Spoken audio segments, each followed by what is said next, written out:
before I begin, I want to reiterate my full and unequivocal condemnation of the terrorist attacks targeting Jewish Canadians, particularly in Montreal.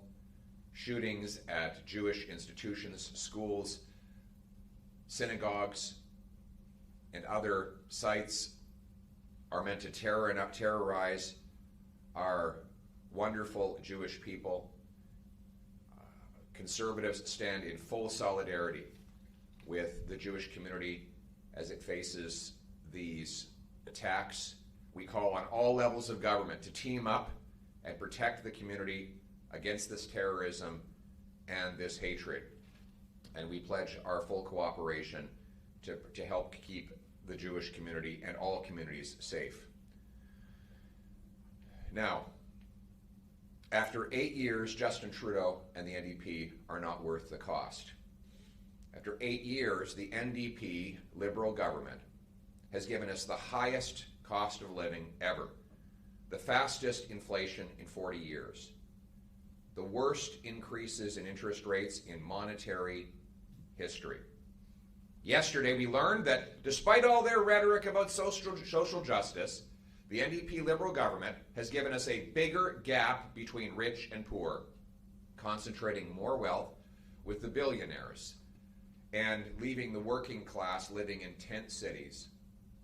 After 8 years of Justin Trudeau, 2 million people, a record-smashing 2 million people, go to a food bank in a single month. After 8 years of Trudeau and the NDP, the city of Halifax now has 35 homeless encampments. 35 in one city. After 8 years of Justin Trudeau, the cost of fuel is driving up the cost of everything. After 8 years of Justin Trudeau, housing costs have doubled. The rent has doubled, mortgage payments have doubled, and the needed down payment for a home have doubled. Housing costs in Canada are about 50 to 75% higher than in the United States.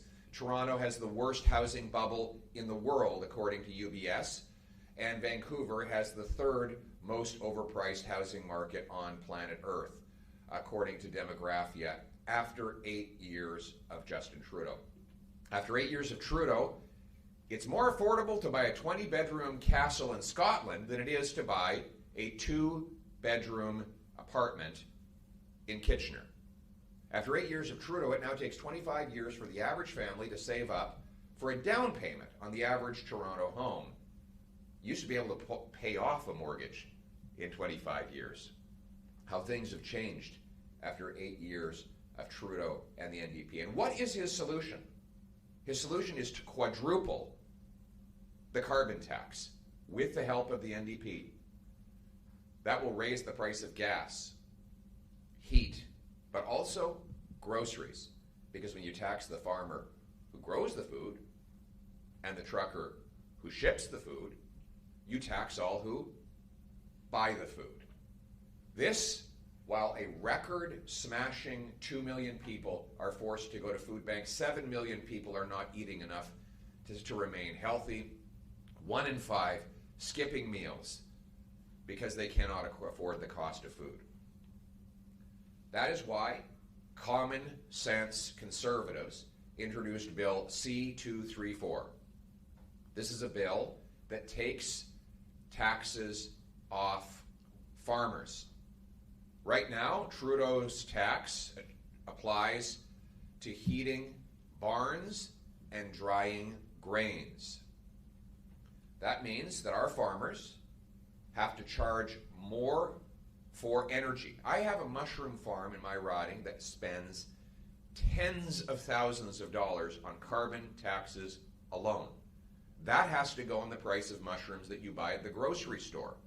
It forces more of our food production to be outsourced to foreign countries. Trudeau's carbon tax applied on the CO2 that a tomato farm in my riding has to release into its greenhouse, even though that CO2 doesn't even go into the atmosphere, it goes into the plant life, making Mexican tomatoes more affordable in my community than local tomatoes.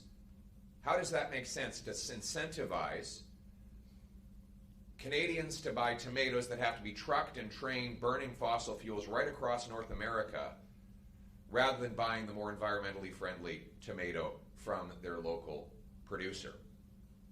Common Sense Conservatives have Bill C-234, which amazingly has passed the House of Commons against Justin Trudeau's opposition. It has now made it to the Senate. And encouragingly, Common Sense Conservatives in the upper chamber have been able to work with some other senators to win some procedural votes on this bill, C-234. So the drama is now building because Trudeau has said he won't allow any more carve-outs to the carbon tax. We remember that just a few weeks ago, he carved out the tax on home heating for some people in regions where his support was plummeting and his caucus was revolting. But his environment minister says he will resign if there are any more carve-outs. He says, as long as I'm environment minister, there will be no carve-outs. That message to Justin Trudeau is very clear. He's going to have a cabinet resignation if this bill, C-234, passes the Senate. So what's going to happen? Well, the pressure is on. And today, I announce that the Common Sense Conservatives are launching a full-on campaign to push for Liberal senators to allow the passage of C-234 to take the carbon tax off farmers and food. We now know that Justin Trudeau's top ministers have been frantically calling senators, begging them to block this bill. My message to Canadians is, call your Liberal MP. Tell them to get Justin Trudeau out of the way. Tell them to call the PMO and have them announce that the Senate will be allowed to pass this bill. We can't have more taxes on our food when 2 million people are already forced to food banks and Canadians are forced to downgrade their diets. This is a common sense solution. It's a compassionate solution. And we pledge to work with all Canadians over the next weeks to mount a massive pressure campaign, just as we did on home heat, to take this tax off. So join with Common Sense Conservatives. Let's take the tax off so Canadians can feed their families.